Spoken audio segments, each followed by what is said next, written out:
सबसे पहले तो सभी देशवासियों को रक्षाबंधन की हार्दिक शुभकामनाएं। और भाई और बहन के इस पवित्र जो रक्षाबंधन के त्योहार है, इसकी सभी देशवासियों को बहुत बहुत हार्दिक शुभकामनाएं। रक्षाबंधन पर साथियों राखी बांधने की जो परंपरा है, इसमें कई रोचक पौराणिक कथाएं जुड़ी हुई है और आज हम उसमें 4 प्रसिद्ध कथाएं हैं जिसके बारे में मैं आपको बताना चाहूंगा। एक कथा ये है कि देवासुर संग्राम में इंद्राणी ने इंद्र की कलाई पर जब रक्षा सूत्र बांधा था, उससे संबंधित कहानी है। उसमें कहा गया है कि पौराणिक मान्यताओं में रक्षाबंधन से जुड़ी एक कथा देवताओं के राजा इंद्र और उनकी पत्नी इंद्राणी से संबंधित है। कहा जाता है कि एक समय देवताओं और असुरों के बीच भयंकर युद्ध छिड़ गया था। लगातार संघर्ष के कारण देवताओं की स्थिति कमजोर होने लगी और इंद्र के लिए भी परिस्थितियां बड़ी चुनौतीपूर्ण हो गई। ऐसे समय में इंद्राणी ने भगवान विष्णु की आराधना की।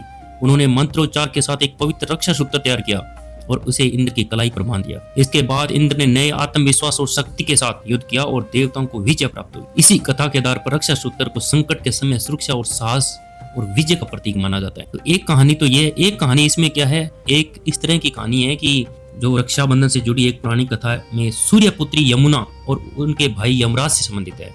मान्यता है कि यमुना अपने भाई यमराज से मिलने के लिए लंबे समय से प्रतीक्षा कर रही थी। दिन जब यमराज उनके घर पहुंचे तो यमुना ने उनको बेहद प्रेम और सम्मान के साथ स्वागत किया। यमुना ने भाई के लिए पूजा की, उनकी कलाई पर रक्षा सूत्र बांधा। बहन के इस स्नेह से यमराज बहुत प्रसन्न हुए। उन्होंने यमुना को वरदान दिया कि जो बहन प्रेम और श्रद्धा से अपने भाई की कलाई पर रक्षा सूत्र बांधेगी, उसके भाई को लंबी आयु और सुख समृद्धि का आशीर्वाद प्राप्त होगा।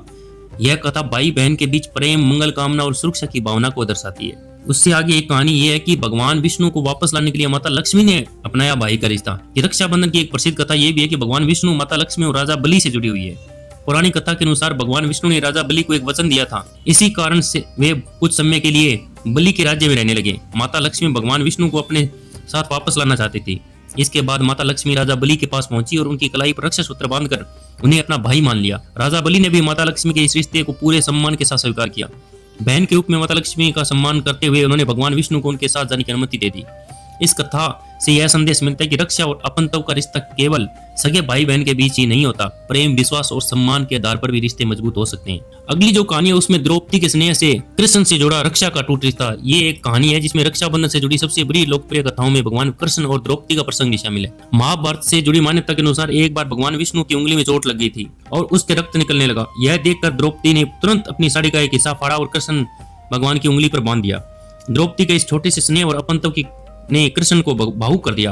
उन्होंने द्रौपदी की रक्षा करने का संकल्प लिया और आगे चलकर जब कौरवों की सभा में द्रौपदी का अपमान हुआ तब कृष्ण ने उनकी लाज की रक्षा की।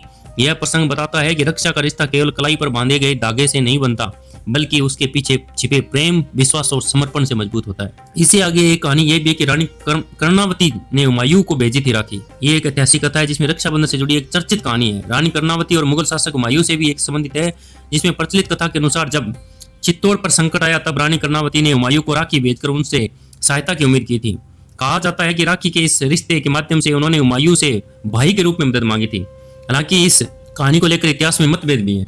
लोक प्रचलित कथाओं में इसका उल्लेख जरूर मिलता है, लेकिन इस घटना की पुष्टि करने वाला कोई ठोस और प्रमाणिक ऐतिहासिक दस्तावेज उपलब्ध नहीं है। इतिहासकार सतीश चंद्र ने भी इस प्रसंग को ऐतिहासिक प्रमाण को लेकर स्पष्टता नहीं मानी है। इसलिए कर्णावती और हुमायूं की राखी की कहानी को ऐतिहासिक तथ्य की बजाय एक लोकप्रिय लोक कथा के रूप में देखना अधिक उचित माना जाता है। फिर भी यह कहानी रक्षाबंधन के उस व्यापक भाव को जरूर सामने लाती है जिसमें राखी केवल भाई बहन का रिश्ता नहीं बल्कि विश्वास, सम्मान, सुरक्षा और अपनत्व का प्रतीक बन जाती है। इस तरीके से जो रक्षाबंधन का पर्व है, इससे संबंधित ये कुछ पौराणिक कथाएं थी जो हमने आपको बताई है। एक बार पुनः सभी देशवासियों को रक्षाबंधन की हार्दिक शुभकामनाएं और सभी को प्यार और स्नेह। जय हिंद, जय भारत।